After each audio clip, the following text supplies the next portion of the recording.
Hello दोस्तों, welcome to PW only IAS. Date है आज की 19 अप्रैल 2023 एंड आप सभी का स्वागत है आज के प्रीलिम बूस्टर न्यूज़ डिस्कशन के अंदर। आप यहां पर आज की न्यूज़पेपर को देख सकते हो। देखो, कुछ डेफिनेटली इंपॉर्टेंट मुद्दे हैं, जैसे for example same sex marriage का मुद्दा। तो ये तो मैंने आपके साथ पहले भी डिस्कस किया है, इनफैक्ट आपको बताया भी था कि ये न्यूज़ इन ट्रांजिशन है, तो आने वाले सेशन में भी अब हमें और डिस्कशन करनी भी पड़ेगी। तो एक बार कंप्लीटली मुद्दा हो जाता है ये डिस्कशन, फिर हम इनको अकॉर्डिंग डिस्कस करते रहेंगे। राइट, अब चलते हैं आगे। दोस्तों, आगे बढ़े उससे पहले एक छोटी सी इन्फॉर्मेशन आप सभी के लिए। देखिए, यूपीएससी के अंदर ना एक इंपॉर्टेंट चीज होती है, दैट इज मेंटरशिप। ठीक है ना, अगर आप इस एग्जाम को क्रैक करना चाहते हो और आपके पास अगर एक अच्छा मेंटर आपको मिल जाता है तो डेफिनेटली आप सही डायरेक्शन में कहीं ना कहीं जा सकते हो। अब इसी वजह से हमारी टीम की तरफ से ना free offline mentorship sessions conduct किए जा रहे हैं। अब आप कभी भी क्या कर सकते हो, हमारा ये जो एड्रेस है 4B Pusa road, Karol Bagh metro gate number 8, New Delhi, इसके पास में अगर आप जाओगे तो आपको हमारा वहाँ पे सेंटर दिख जाएगा।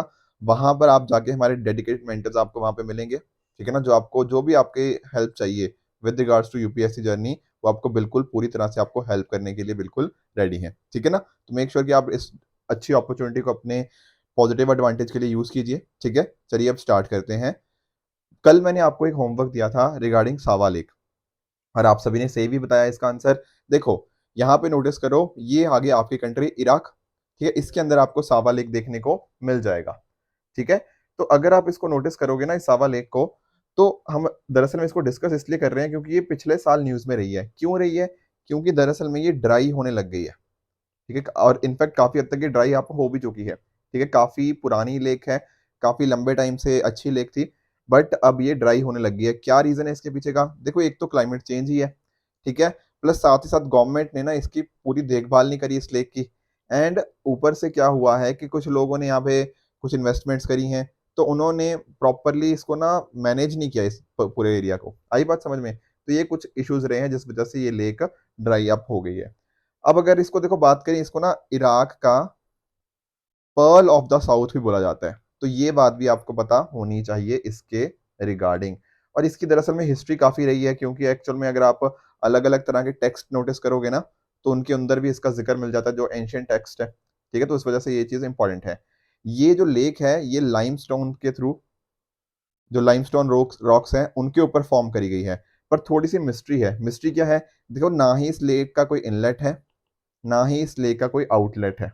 तो कहाँ से एक्चुअल में इसका सोर्स क्या है इसके पानी का, तो ये एक तरह की मिस्ट्री है। ठीक है ना, तो लोकल्स अलग अलग तरह के इसके रिगार्डिंग हिस्टोरिकल कहानियां सुनाते हैं, पर उन सभी में हमें नहीं जाना। साथ में 2014 में इसको एक रामसर साइट डिक्लेयर किया गया था। तो ये कुछ इंपॉर्टेंट चीजें थी हमारे लिए, लोकेशन सबसे ज्यादा इंपॉर्टेंट है। बाकी कुछ और भी एडिशनल फैक्ट्स थे जो मैंने आपको इसके रिगार्डिंग आपको बता दिए। तो एग्जाम में अगर आपसे क्वेश्चन पूछा जाएगा तो आई एम वेरी श्योर आप इसको अटेम्प्ट कर ले जाओगे। अब इसी तरह से कल के लिए आपका टॉपिक है वोरुख। देखो, ये एक पर्टिकुलर रीजन है। आप मुझे बताओगे ये रीजन क्यों न्यूज में रहा है और किस कंट्रीज में लोकेटेड है। ठीक है ना, क्या रीजन था, ये चीजें आपको पता होनी चाहिए, क्योंकि प्लेसेस इन न्यूज के पर्सपेक्टिव से ये इंपॉर्टेंट हो सकता है। राइट, इसी तरह से ये तो चलो आपका होमवर्क रहेगा ही रहेगा। इसके अलावा जो प्रीवियस ईयर क्वेश्चन के अंदर मैंने आपको एक ज्योग्राफी से थोड़ा संबंधित एक टॉपिक दिया है, इंडियन कोल के क्या क्या करेक्टरिस्टिक्स हैं, ये आप मुझे नीचे कमेंट सेक्शन में बताओगे इनमें से कौन सा ठीक है एंड कौन सा गलत है। अगले टॉपिक की तरफ बढ़ते हैं, that is Uttar Merur inscription. अभी देखो, ये काफी इंपॉर्टेंट हो जाता है क्योंकि प्रधानमंत्री जी ने इसके बारे में बात करी है। ये आपको इंस्क्रिप्शन कहाँ देखने को मिलेगी? Uttaramerur, that is in Kanchipuram, Tamil Nadu. अब एक्चुअल में देखो, हम बात अक्सर करते हैं इंडिया की डेमोक्रेसी की, कि लोग यहाँ पर चुनकर आते हैं, सब लोग मिलकर वहां पे कहीं ना कहीं लोगों को चुनने के अंदर हेल्प करते हैं। पर एक्चुअल में ना, ये इंस्क्रिप्शन अगर आप नोटिस करोगे, तो यहाँ पर इस इंस्क्रिप्शन के अंदर ना किस तरह से लोकल सभा, जो विलेज असेंबली वर्क करती थी, उसकी पूरी की पूरी डिटेल्स आपको इस पर्टिकुलर इंस्क्रिप्शन में देखने को मिल जाएगी। जैसे मैं अगर आपको बताऊं ना, तो यहाँ पर क्या होता था, जो विलेज असेंबली थी, वहां पर हमें ब्राह्मण्स देखने को मिलते थे। ठीक है ना, और साथ ही साथ इसके अंदर प्रॉपर कमेटीज होती थी। आई बात समझ में? जैसे आज के टाइम पे कमेटीज होती है ना, उसी तरह से प्रॉपर कमेटीज होती है जिनका अलग अलग काम होता है। एक फाइनेंस की कमेटी अलग, इस तरह से अलग अलग कमेटीज का अपना अपना काम होता था। इस इंस्क्रिप्शन के अंदर और भी चीजें दे रखी हैं कि अच्छा, कि मेंबर्स होंगे तो मेंबर्स को सिलेक्ट कैसे करेंगे, उनकी क्वालिफिकेशन क्या होनी चाहिए, उनकी जिम्मेदारियां क्या होनी चाहिए। तो आज का टाइम, जो हम आज के टाइम पे देखते हैं ना, जो हमारा डेमोक्रेटिक सिस्टम है, कहीं ना कहीं काफी सिमिलर था उस टाइम के रिगार्डिंग भी। ठीक है, ऑब्वियसली कुछ चेंजेस हैं, क्वालिफिकेशन के अंदर चेंजेस हैं, वो सारी चीजें, हम थोड़ा कॉन्स्टिट्यूशन आ चुका है, बट पॉइंट ये है कि एक डेमोक्रेटिक सिस्टम उस टाइम पर भी एग्जिस्ट करता था। तो यहाँ पर ना जो सबसे इंपॉर्टेंट किंग का नाम आपको ध्यान रखना है, दैट इज परंतका वन, जो कि चोला डायनेस्टी के को बिलोंग करते थे 907 टू 953 एडी। साथ में ही जो आपका वाइकुंठ पेरुमल टेम्पल है, वहां पर इनकी इंस्क्रिप्शंस आपको देखने को मिल जाएंगी। तो ये आपको ध्यान में रखना है कि चोला डायनेस्टी के अंतर्गत आप जानते हो कि जो उनका लोकल सिस्टम था, लोकल एडमिनिस्ट्रेशन सिस्टम था, वो काफी स्ट्रांग था। और परंतका वन और साथ साथ उत्तर मेरू डिस्क्रिप्शन के बारे में भी आपको पता होना चाहिए। ये सारी चीजें मैंने आपको डिस्कस करी कैसे सभा वर्क करती है। अब इसके साथ देखो क्वालिफिकेशन क्या होती थी। क्वालिफिकेशन जनरली ये होती थी कि आपके पास कुछ पर्टिकुलर लैंड होनी चाहिए, ठीक है ना, क्योंकि पहले लैंड काफी इंपॉर्टेंट पार्ट थी, आज भी है डेफिनेटली। साथ में आपकी एज 35 से 70 साल हो गया, आपको मंत्र आने चाहिए, आप ब्राह्मण होना चाहिए। तो ये सारी चीजें अगर कहीं ना कहीं होती थी तो डेफिनेटली उनको एक तरह से वो असेंबली का पार्ट बन सकते थे। कई बार अगर लैंड ओनरशिप नहीं भी है, पर एक पर्सन ने अगर वेद सीखे हुए हैं, 4 भाष्य सीखी हुई हैं, तो उसको एक तरह से इसका एक्सेप्शन बना दिया जाता था कि लैंड ना होने के बावजूद भी वो इसका मेंबर बन सकता था। प्लस बिजनेस हो गया, वर्चूज हो गया, इसके अंदर वो अच्छा होना चाहिए। तो ये कुछ क्वालिफिकेशन का क्राइटेरिया था। फिर सिलेक्ट कैसे होते थे? सिलेक्ट देखो जैसे आज के सिस्टम में नहीं होता कि वार्ड की तरह होते थे, तो 30 वार्ड होते थे। एंड जो भी इन वार्ड्स के अंदर रहता था वो अपने असेंबली अपने जगह से एक एक रिप्रेजेंटेटिव भेजता था। आज भी तो ये चीज होती है बिल्कुल। होता क्या था कि वो नाम लिखते थे पाम लीव्स के ऊपर, ठीक है, जितने भी एलिजिबल कैंडिडेट्स हैं, फिर उस हिसाब से कहीं ना कहीं रिप्रेजेंटेटिव चूज किया जाता था। ठीक है, तो इस तरह से जो प्रोसीजर होता था वो वहां के जो उस टाइम के पुजारी होते थे, ठीक है, वो कंडक्ट करते थे। राइट। और डिस्क्वालीफाई भी कर सकते हैं, ठीक है ना, अगर मान लो कोई किसी ने अपने अकाउंट सर्व नहीं किए, या फिर कोई ये जो 5 ग्रेट सिंस है ना, उसमें से कोई 4 सिंस कर दिए, जैसे फॉर एग्जाम्पल किसी ब्राह्मण को मार दिया, ठीक है ना, अल्कोहल पी ली, ठीक है, थेफ्ट और अडल्ट्री, ठीक है ना, या तो चोरी चकारी में हो गए या फिर किसी को धोखा वगैरह दे दिया, ठीक है, आउटकास्ट के साथ कहीं ना कहीं एसोसिएट हुए, एंड लास्टली जो कुछ खाने को प्रोहिबिटेड है, अगर वो सारी चीजें खा ली, तो इस तरह के सेंस आप अगर करते थे तो आपको यहाँ से डिस्क्वालीफाई भी किया जा सकता था। ये सारी चीजें उत्तर मेरू इंस्क्रिप्शन के अंदर देखने को मिल जाती हैं। देखो कई बार ना, चलो प्रीलिम्स के लिए तो हम डिस्कस कर ही लिया टॉपिक, कई बार ना मेंस के अंदर भी आपसे पूछा जा सकता है कि हम पास्ट से हम क्या क्या सीख सकते हैं, पास्ट में से कौन सी चीजें हैं जो आज के टाइम हमें देखने को मिलती हैं। तो वहां पर ना आपको एग्जांपल्स बड़े देने होंगे अपने आंसर के अंदर। जैसे आपने इंडस वैली सिविलाइजेशन का बहुत सारे एग्जांपल्स दे सकते हो, कितना वहाँ पे एग्रीकल्चर सिस्टम कैसे था, या फिर जो बिल्डिंग्स वगैरह के अंदर जो ड्रेनेज सिस्टम था, ठीक है, कैसे फॉलो किया जाता था। तो इस तरह से लोकल एडमिनिस्ट्रेशन का भी आप यहाँ पे ना चोला जो है डायनेस्टी, उसका ये इंस्क्रिप्शन का आप जिक्र कर सकते हो। तो एग्जाम्पल्स आपको एक्स्ट्रा मार्क्स करने के अंदर, फैच करने के अंदर आपकी हेल्प करते हैं। तो कभी देखो ऐसा नहीं होता कि प्रीलिम्स अलग होता है मेंस अलग होता है, नहीं, बहुत सारी चीजें आपको मेंस वाली प्रीलिम्स में हेल्प कर जाती हैं, और प्रीलिम्स वाली आपको बहुत सारी चीजें मेंस में भी हेल्प कर जाती हैं। तो इस तरह से आप इन चीजों को लेके चलिए। राइट। हमारा अगला टॉपिक है सेंट्रल गवर्नमेंट हेल्थ स्कीम। देखो अभी क्या हुआ है ना, जो हमारी मिनिस्ट्री है, ministry of health and family welfare, इन्होंने जो कंसल्टेशन चार्जेस होते हैं और रूम रेंट होते हैं अंडर सीजीएचएस, इसको इंक्रीज कर दिया है। अब आप लोग सोच रहे होंगे सर ये सीजीएचएस क्या होता है? देखो जैसे मान लो मैं आपको एक सिंपल सा एग्जांपल देता हूँ, मैं अपनी कंपनी में काम करता हूँ, ठीक है, अब कंपनी ना मुझे भी कुछ हेल्थ बेनिफिट्स प्रोवाइड करती है। राइट। अब इसी तरह से जो सरकार के जो एम्प्लॉयज हैं, ठीक है, जो गवर्नमेंट एम्प्लॉयज हैं, सेंट्रल गवर्नमेंट की बात कर रहा हूँ, जो एम्प्लॉयज हैं उनको भी तो ये कोई ना कोई यहाँ पर हेल्थ केयर बेनिफिट्स प्रोवाइड करेगी ना सेंट्रल गवर्नमेंट, बिल्कुल, ठीक है ना।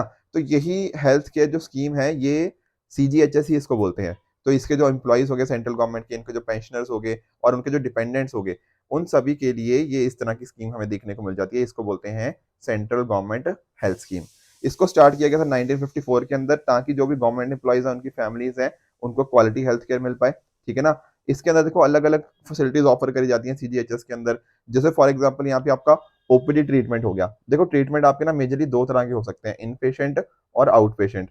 इनका फर्क क्या होता है? देखो जब मैं बात करता हूँ इन पेशेंट ट्रीटमेंट की, ठीक है ना, तो इन पेशेंट ट्रीटमेंट के अंदर क्या होता है कि आपको हॉस्पिटलाइज किया जाता है। कहने का मीनिंग क्या, कम से कम आप वहां पे मेडिकल फैसिलिटी के अंदर एक रात गुजारते हो, आपके ऊपर कोई ना कोई कुछ तरह का प्रोसीजर कंडक्ट किया जाता है, ठीक है ना। जैसे फॉर एग्जांपल आपकी सर्जरी हो गई या इस तरह की चीजें, तो वहां पे आपको सुपरविजन के अंदर रखा जाता है कई दिनों के अंदर।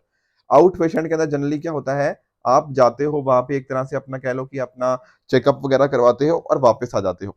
आई बात समझ में? आप ऐसा वहां पे रात वगैरह स्पेंड नहीं करते हॉस्पिटल के अंदर, आप अपने जो भी चेक करवाते हो अपना प्रोसीजर वगैरह जो भी हो गया, तो आप वापस अपने घर आ जाते हो। आई बात समझ में? तो जनरली जनरली आप नोटिस करते हो ना कि आप किसी हॉस्पिटल में गए, थोड़ा आपने चेकअप कराया, देखा कि यार क्या दिक्कत है, और आप अपने घर आ गए, तो उसको बोलते हैं ओपीडी।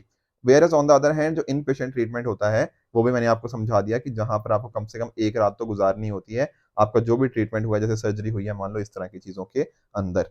तो ओपीडी इन पेशेंट ट्रीटमेंट हो गया, ये सारी चीजें यहाँ पे देखने को मिल जाएंगी। साथ में अगर आपको मान लो कुछ हियरिंग एड खरीदना हो, आर्टिफिशियल लिम्स हो गया, ये सारी चीजों के लिए रीइंबर्समेंट सीजीएचएस के अंदर का देखने को मिल जाएगा। ट्रीटमेंट एक्सपेंसेस अगर आपने कोई खर्च किया है हॉस्पिटल के अंदर, तो वहां पे आपको रीइंबर्समेंट है। कैशलेस ट्रीटमेंट की यहाँ पे फैसिलिटीज हैं सीजीएचएस के अंदर, और आपके अलग अलग क्लिनिक्स के अंदर आपकी कंसल्टेशन के लिए भी यहाँ पे गवर्नमेंट प्रोवाइड कर रही है, दिस इज सीजीएचएस। इसके अलावा ठीक है, मैटरनिटी बेनिफिट्स तो डेफिनेटली हर जगह मिलते ही मिलते हैं, चाइल्ड हेल्थ सर्विसेज हो गया, वो हो गया। एंड लास्टली जो आयुष, आयुर्वेदा, होम्योपैथी, यूनानी, सिद्धा, ठीक है ना, तो ये सारी चीजों के अंतर्गत भी आपको मेडिसिन प्रोवाइड करी जाती है अंडर सीजीएचएस स्कीम। ये सारी बातें आपको अच्छे से पता होनी चाहिए। नेक्स्ट हमारा टॉपिक है बर्नवापरा वाइल्ड लाइफ सेंचुरी। देखो, हो सकता है मेरी प्रोनाउंसिएशन थोड़ी गलत हो, बट आप ध्यान से समझिएगा कि मैं बात किस चीज की कर रहा हूँ। बात ये है कि ये है वाइल्ड बफेलो, ठीक है ना। हम असम से 4 वाइल्ड बफेलो को कहाँ ले आए हैं? बनवापरा वाइल्ड सेंचुरी के अंदर। ये कहाँ पर है सर? ये आती है छत्तीसगढ़ के अंदर। कहने का मीनिंग क्या है? असम से 4 वाइल्ड बफेलोस को हमने असम से छत्तीसगढ़ ले आए हैं इस पर्टिकुलर लोकेशन के अंतर्गत, ठीक है ना। इनको ट्रांसलोकेट यहाँ पे किया गया है। तो ये रायपुर डिस्ट्रिक्ट के अंदर देखने को मिल जाएगी छत्तीसगढ़ के। और यहाँ पर कुछ इंपॉर्टेंट रिवर्स हैं, जैसे रिवर बाल्मेदी, चौंक, महानदी, ये यहाँ पर इस सेंचुरी के क्रॉस हमें देखने को मिल जाती हैं। यहाँ पर इस पर्टिकुलर सेंचुरी के अंदर आपको टीक, साल, मिक्स फॉरेस्ट, ये सारी वेजिटेशन देखने को मिल जाएंगी। साथ में इंपॉर्टेंट फौना की बात करें तो chital, sambar, nilgai, wild boar, sloth bear, wild dog, ये कुछ इंपॉर्टेंट यहाँ पे हमें देखने को मिल जाते हैं।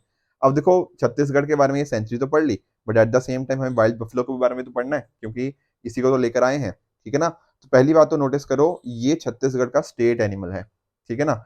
और साथ में ही ये आपको alluvial grasslands, marches, swamps, valleys के अंदर देखने को मिल जाएगा। इसका आईयूसीएन स्टेटस एंडेंजर्ड है, और इसको वाइल्ड लाइफ प्रोटेक्शन एक्ट के शेड्यूल 1 के अंतर्गत यहाँ पे इसको प्रोटेक्शन प्राप्त है।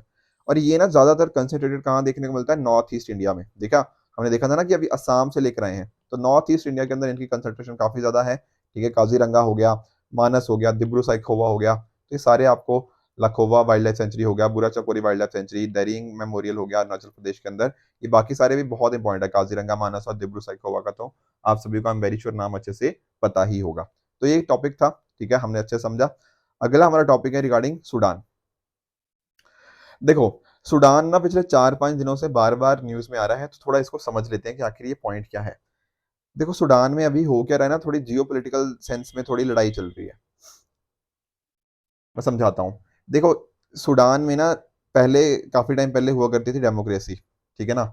अराउंड आई थिंक 2021 से पहले तो कुछ हद तक डेमोक्रेसी हमें देखने को मिलती थी, ऑल्दो कंप्लीट डेमोक्रेसी नहीं बोल सकते, बट ठीक है। बट उसके बाद क्या हुआ, एक तरह से यहाँ पे तख्ता पलट हो गया, ठीक है, जो कू बोलते हैं वो हो गया। अब किसने किया कू सर? देखो, एक तो उनकी ना पैरामिलिट्री फोर्स है, जैसे इंडिया में नहीं होते पैरामिलिट्री फोर्सेस, बिल्कुल उसी तरह से यहाँ सूडान की भी पैरामिलिट्री फोर्स है, जिसका नाम है रैपिड सपोर्ट फोर्स, ठीक है। ये उनकी पैरामिलिट्री फोर्स होगी। साथ में ही सूडान की आर्मी है, जिसका नाम क्या है? सूडानीज आर्म फोर्स, ठीक है ना। ये दोनों ने मिलकर एक तरह से तख्ता पलट करने में हेल्प करी वहां पे। तो वहां पे स्टार्ट क्या हो गया, सूडान के अंदर मिलिट्री शासन स्टार्ट हो गया। पर अभी क्या हुआ है, अब इन दोनों के बीच में झगड़ा शुरू हो गया, ठीक है ना। जो वहां की पैरामिलिट्री फोर्सेज है वो, और वहां की जो आर्मी है वो, दोनों के बीच में ही एक तरह से झगड़े यहाँ पे स्टार्ट हो गए हैं। और साथ में यहाँ पे जियो पोलिटिकल किस सेंस में खोली जा रही है कि यहाँ पे ना रशिया जो है अपना कहीं ना कहीं वो अपना मिलिट्री बेस एस्टेब्लिश करने की यहाँ पे कोशिश कर रहा है, ठीक है। तो रशिया के साथ यहाँ पे कोशिश है कि यहाँ पे कुछ करें, ठीक है। यूएसए इस चीज को रोकने की कोशिश कर रहा है। तो जियो पोलिटिकल गेम तो इस तरह से है, बट अदरवाइज आप नोटिस कीजिए कि इंटरनली काफी ज्यादा कॉन्फ्लिक्ट यहाँ पे हो गया है। और बहुत सारे लोगों को यहाँ पे देखो, ठीक है ना, ये नंबर्स अब पुराने हो गए हैं, इससे ज्यादा लोग मर गए हैं, ठीक है। रोज ये डेथ का काउंट बढ़ता जा रहा है। तो बहुत सारे लोगों की यहाँ पे डेथ हो गई है, बहुत सारे लोगों को यहाँ पे एक तरह से उनको जख्मी हो गए हैं। कहाँ पर सर? देखो, सूडान के अंदर वैसे तो हर जगह ही है, पर इनकी जो कैपिटल सिटी है ना, खार्तूम, यहाँ पर मेजर हमें इश्यूज देखने को मिल गए हैं। और इंडिया के लिए क्यों कंसर्न है? इंडिया के लिए कंसर्न इसलिए है क्योंकि नियरली 3,000 से 4,000 जो इंडियंस है ना, वो यहाँ सूडान के अंदर कहीं ना कहीं काम करते हैं, यहाँ वहाँ जाके सेटल हो गए हैं। तो इनकी सेफ्टी हमारे लिए इंपॉर्टेंट हो गई है। आई बात समझ में? तो थोड़ा सा हम इसकी लोकेशन देख लेते हैं। कैपिटल मैंने आपको बताया ही है, इसकी लोकेशन नॉर्थ ईस्टर्न अफ्रीका के अंदर आपको देखने को मिल जाएगी, आप मैप में देख भी सकते हो। तो यहाँ पर इसकी आप थोड़ा बॉर्डरिंग कंट्रीज एक बार देख लो, ठीक है ना। देखो सूडान और पहले साउथ सूडान ना एक ही कंट्री हुआ करते थे, बट बाद में इनका हमने दो पार्ट्स में इसका डिवीजन देखा है। तो आपको सदर्न साइड में इसका साउथ सूडान देखने को मिल जाएगा, आपको नॉर्थ की साइड, ठीक है ना, इजिप्ट का पोर्शन देखने को मिल जाएगा। इवन जो नाइल रिवर है वो भी आप जानते हो यहाँ से होके गुजरती है। यहाँ पर आपको ईस्टर्न साइड के ऊपर आपको देखने को मिल जाएगा रेड सी, और साथ ही साथ अर्थरिया हो गया, इथियोपिया हो गया, ये भी देखने को मिल जाएंगे। वेस्टर्न साइड में आपको चैड हो गया, सेंट्रल अफ्रीकन रिपब्लिक हो गया, और नॉर्थ वेस्ट साइड पे आपको लीबिया देखने को मिल जाएगा। ये ऊपर तो मेडिटेरियन सी है, आप सभी ये चीजें जानते ही हो। ये थोड़ी लोकेशन थी सूडान के रिगार्डिंग, वो हमने अच्छे से समझी, ठीक है। यहाँ के ज्यादातर लोग मुस्लिम्स हैं, और यहाँ पे अरेबिक जो भाषा है वो जनरली ज्यादा बोली जाती है, ठीक है। नाइल रिवर भी यहाँ से जाती है, उसकी ट्रिब्यूटरीज भी अरेबिक हमने भाषा हमने समझी कैसे अलग अलग पर्टिकुलर चीजों के अंदर इसको यूज किया जाता है। अगला हमारा टॉपिक है दैट इज प्रलय मिसाइल्स। देखो काफी इंपॉर्टेंट मिसाइल्स हैं। दरअसल में होता क्या है ना, देखो हमारी जो गवर्नमेंट है या हमारी जो बेसिकली इंडिया है, वो क्या कोशिश कर रहा है, इंडिया कोशिश कर रहा है कि हमारे पास ना कुछ अच्छी सरफेस टू सरफेस मिसाइल्स हो। उस पर्टिकुलर डायरेक्शन में हम काफी सारी मिसाइल्स को हम यूज कर रहे हैं। तो प्रलय भी उसी पर्टिकुलर चीज के अंदर है। तो सबसे पहला पॉइंट तो आपको यही ध्यान रखना है कि प्रलय मिसाइल कैसी मिसाइल है, ये एक सरफेस टू सरफेस मिसाइल है। अभी न्यूज में क्यों है, क्योंकि इंडियन आर्म्ड फोर्सेस ना इसके लिए दो और प्रलय मिसाइल्स का ऑर्डर देने जा रहे हैं, नियरली 7500 करोड़ के ऊपर। देखो प्रलय मिसाइल इंपॉर्टेंट क्यों है, देखो पहली बात तो इसको अगर लॉन्च करना है ना, तो आप कैनिस्टर से इसको लॉन्च कर सकते हो। कहने का मतलब क्या कि काफी आसानी से आप इसको लॉन्च कर सकते हो। इसको कैरी करना बहुत ही आसान है। ऊपर से अगर आप नोटिस करो ना, तो यहाँ पर क्या होता है, मान लो ये मिसाइल आपने लॉन्च करी, ठीक है, बाद में आपको पता लगा कि नहीं यार, जो हमारा टारगेट था ना जहां पे मिसाइल ने हिट करना था, वो टारगेट थोड़ा सा बदल गया है, या फिर उन्होंने बदल दिया, सामने वाली जो पार्टी है उसने बदल दिया है। तो हवा में ही, ठीक है, ध्यान से समझना, तो हवा में ही ना ये अपने टारगेट को बदल सकती है। आई बात समझ में। तो ये सबसे बड़ी है कि अपने जब अपना मिड एयर ही ना, मिड एयर में ही अपने पाथ को ये बदल सकती है, बहुत इंपॉर्टेंट हो जाती है। तो कहने का पॉइंट ये है कि आपने एक बार लॉन्च कर दिया इसको, कोई चक्कर नहीं, अगर टारगेट बदल भी गया, ये अपने आप नहीं, मतलब इसका टारगेट मिड एयर चेंज करा जा सकता है, एंड अकॉर्डिंगली ये जाके टारगेट को हिट करेगी। तो इसकी कैपेबिलिटीज आप नोटिस कर रहे हो, बहुत ज्यादा है। तो मॉडर्न डे वॉरफेयर के अंदर ना ये अलग अलग प्रोसेस के लिए, एनिमे रिडार को डिस्ट्रॉय करने के लिए, कम्युनिकेशन इंस्टॉलमेंट्स के लिए, ये बहुत सारी चीजों के अंदर बहुत हेल्प होने वाली है। तो ध्यान रखना, सरफेस टू सरफेस मिसाइल है, और भी जो पॉइंट्स हैं, और थोड़ा ना ये शॉर्ट रेंज मिसाइल है, ठीक है ना। तो 150 से 500 किलोमीटर की इसकी रेंज है, but at the same time इसकी रेंज शॉर्ट है। पर इसको बना क्यों रहे हैं, क्योंकि कई बार ना हमें हैवी वॉरहेड्स को कैरी करना पड़ता है। तो ये हैवी वॉरहेड्स को कैरी करने में काफी कैपेबल है। इसको डेवलप किया गया है DRDO, defence research and development organisation के द्वारा। तो जो दो हम कहीं ना कहीं मंगा रहे हैं प्रलय मिसाइल, तो उसमें एक जाएगी इंडियन एयरफोर्स को, एंड दूसरी जाएगी इंडियन आर्मी को, ठीक है ना। तो यहाँ पर आपको देख सकते हो कटिंग टेक्नोलॉजी है, यहाँ पे एवियोनिक्स हो गया, प्रोपेलर रॉकेट मोटर आपको देखने को मिल जाएगी, जो कि ज्यादा एनर्जी जनरेट करती है एज कम्पेयर टू अग्नि मिसाइल सीरीज, ठीक है ना। बाकी बैलिस्टिक मिसाइल्स की तरह ये काफी मोबाइल है, ठीक है ना, जिसको इजीली आप कहीं ना कहीं यूज कर सकते हो। ये सारे पॉइंट्स एक्चुअली मैंने आपको समझा दिए हैं, अब तो बस मैं आपको थोड़ा यही कर रहा हूँ। इसकी स्पीड अगर आप नोटिस करोगे ना, तो मैक 1 से मैक 6 देखने को 1.6 देखने को मिल जाएगी। आप जानते हो ना मैक का मीनिंग क्या होता है, मैक का मीनिंग मैंने आपको कई बार बताया हुआ है, स्पीड ऑफ साउंड। तो कहने का मीनिंग क्या, ये एक सुपरसोनिक हमें मिसाइल देखने को मिल जाती है, क्योंकि ये साउंड की स्पीड से ज्यादा है, ठीक है, मैक 1 से ज्यादा है ना, मैक 1 टू मैक 1.6, तो इसकी स्पीड यहाँ पे हमें देखने को मिल जाएगी, ठीक है ना। तो प्रलय इंडिया की पहली टैक्टिकल कॉस्टिक बैलिस्टिक मिसाइल है, और कहीं ना कहीं हमारी आर्मी को काफी इंपॉर्टेंट यहाँ पे कैपेबिलिटी यहाँ पे प्रोवाइड करती है, ठीक है। तो ये कुछ पॉइंट्स थे जो हमें अच्छे से पता होने चाहिए थे प्रलय मिसाइल के बारे में, वो हमने अच्छे से समझ लिए। कल मैंने आपको एक क्वेश्चन दिया था बायोजियोकेमिकल साइकिल के रिगार्डिंग। आई होप आपने जो सारे के सारे बायोजियोकेमिकल साइकिल्स है ना, कार्बन, नाइट्रोजन, फास्फोरस, सल्फर, ये अच्छे से समझ लिए होंगे, ठीक है। देखो इसका आंसर तो दरअसल में अगर मैं आपको बताऊं, तो इसका आंसर तो आपको फास्फोरस साइकिल देखने को मिलेगा, ठीक है, बट हमारे लिए सारे के सारे इंपॉर्टेंट है। मैं थोड़ा फास्फोरस साइकिल के बारे में बता देता हूँ। देखो कुछ हमें ना गैसियस साइकिल देखने को मिलते हैं, कुछ होते हैं हमारे सेडिमेंट्री साइकिल, ठीक है ना, सेडेंट्री साइकिल जो होते हैं। गैसीय साइकिल जैसे फॉर एग्जांपल आपका नाइट्रोजन साइकिल है, आपका वाटर साइकिल है, आपका ऑक्सीजन साइकिल, आपका कार्बन साइकिल, ये गैसेस के अंदर आ गया। बाकी जैसे फॉर एग्जांपल फॉस्फोरस हो गया, ठीक है, आपका आयरन हो गया, कैल्शियम हो गया, इस तरह के साइकिल्स यहाँ पे आ जाते हैं। तो फॉस्फोरस पहली बात ध्यान रखना है, गैसीय साइकिल नहीं है, ठीक है। तो सर फॉस्फोरस आखिर होता कहाँ से है, देखो मेजरली जैसे रॉक्स वगैरह का सिस्टम होता है ना, वहां पर हमें देखने को मिल जाता है। आई बात समझ में, रॉक्स हो गया और अलग अलग तरह के जो सेडिमेंट्री डिपॉजिट्स होते हैं, वहां पर हमें देखने को मिल जाता है। फिर जैसे फॉर एग्जाम्पल यहाँ पे वेदरिंग की बात करी गई है, ठीक है, तो समय के साथ जैसे बारिश हो गया, वेदरिंग हो गया, उससे क्या होता है, रॉक्स से क्या होता है, आपके जो फॉस्फेट आयंस है, इसके साथ ही साथ और भी जो बहुत सारे मिनरल्स हैं, वो यहाँ से रिलीज होने लग जाते हैं। फिर ये जो इनऑर्गेनिक फॉस्फेट हुआ, फिर वो कहीं ना कहीं जाके सॉइल्स के अंदर, वाटर के अंदर डिस्ट्रीब्यूट होगा। तो एक तरह से कहने का पॉइंट है, वेदरिंग ऑफ रॉक्स के अंदर सबसे इंपॉर्टेंट चीज हमें फॉस्फोरस साइकिल के बारे में पता होना चाहिए। तो रॉक्स हो गया, ठीक है ना, वाटर, सॉइल, सेडिमेंट, ऑर्गेनिजम्स, ये एक तरह से प्रोसेस चलता है जहां पर फॉस्फोरस का हमें मूवमेंट देखने को मिल जाता है। तो ये चीज आपको पता होनी चाहिए कि वेदरिंग ऑफ रॉक्स किससे एसोसिएटेड है, वो एसोसिएटेड हो जाती है हमारी फॉस्फोरस साइकिल के रिगार्डिंग। तो इसका आंसर हो जाएगा ऑप्शन नंबर सी। अब इसी तरह से ये मैं आपको 5 क्वेश्चन दे रहा हूँ, इन 5 क्वेश्चन का आंसर आप मुझे नीचे कमेंट सेक्शन में बताओगे कौन सा ठीक है, कौन सा गलत है। एंड जो कल मैंने आपको क्वेश्चन पूछे थे उनका एक बार मैं क्विकली आपको आंसर बता देता हूँ। देखो पहला क्वेश्चन था तरुण अंडर मुद्रा लोन्स। तो मुद्रा लोन्स हमने पढ़े थे, तो 3 हमने क्लासिफिकेशन पढ़ी थी यहाँ पे, शिशु, किशोर और तरुण। देखो शिशु की जब बात करी थी क्या था, इट इज अप टू 50,000, 50,000 से कम वाले जो लोन होते हैं उनको बोलते हैं शिशु। किशोर क्या होते हैं, 50,000 से लेकर 5 लाख तक के। और तरुण में क्या होता है, तरुण में होता है 5 लाख से 10 लाख तक। पर यहाँ पर सर ऑप्शन में कह रहा है तरुण 50,000 से 5 लाख होता है, तो ये तो फॉल्स हो गया। ये तो आपके किशोर की बात है, तरुण में तो 5 लाख से 10 लाख होता है, ठीक है ना। तो पहला स्टेटमेंट आपका गलत हो जाएगा। वर्ल्ड फूड प्रोग्राम, क्या वर्ल्ड बैंक ने फाउंड किया था 1961 के अंदर, सर ये भी फॉल्स है। क्यों, क्योंकि जो FAO है, food and agriculture organisation, plus जो UNGA है, यूनाइटेड नेशन जनरल असेंबली, इनके द्वारा मिलकर इस चीज को फॉर्म किया गया था वर्ल्ड फूड प्रोग्राम को। तो सेकंड स्टेटमेंट आपका फॉल्स हो जाता है। कल मैंने FDI और FII में फर्क भी बताया था, तो यहाँ पर कह रहा है FDI लिस्टेड और अनलिस्टेड कंपनी दोनों में हो सकती है। तो ये बात बिल्कुल ट्रू है, ठीक है। किसी को कोई डाउट है तो कल मैंने वो टेबल बनाया था, उस टेबल को जाके देख लीजिएगा। मिर्चा राइस क्या बिहार के वेस्ट चंपारण डिस्ट्रिक्ट, बिल्कुल ये बात भी ट्रू है, हमने GI टैक्स के बारे में यहाँ पे देखा था। तो मिर्चा राइस यही पर्टिकुलर चीज के साथ लिंक करता है। देखो पांचवी स्टेटमेंट, यहाँ पर कुछ स्टूडेंट्स ने गड़बड़ करी है, ठीक है, कुछ स्टूडेंट्स ने इसका ट्रू आंसर मार्क किया है, पर दरअसल में इसका आंसर फॉल्स है। देखो यहाँ पे लिखा है कि फॉरेक्स रिजर्व्स के अंदर आपके FCAs, foreign currency assets, gold loan और रिजर्व विद IMF आ जाता है। देखो यहाँ पर लोन्स नहीं आते, ध्यान से समझना। यहाँ पर क्या हमने डिस्कस किया था, स्पेशल ड्राइंग राइट्स, SDR के बारे में पढ़ा था ना। तो यहाँ पर SDR आएंगे, ना कि लोन्स आएंगे। तो इस वजह से पांचवा स्टेटमेंट आपका फॉल्स हो जाएगा। अब जैसे ये क्वेश्चन डिस्कस किए हैं, उसी तरह से इन 5 क्वेश्चन का आंसर अलॉन्ग विद जो मैंने आपको प्रीवियस ईयर क्वेश्चन दिया है, जो इंडियन कोल के रिगार्डिंग क्या क्या फीचर्स हैं, एंड साथ ही साथ जो वरुक की लोकेशन है, इन सभी चीजों का भी आप मुझे नीचे कमेंट सेक्शन में बताओगे क्या आंसर सही होना चाहिए, राइट। फिर कल इनको अकॉर्डिंगली हम अच्छे से डिस्कस कर लेंगे।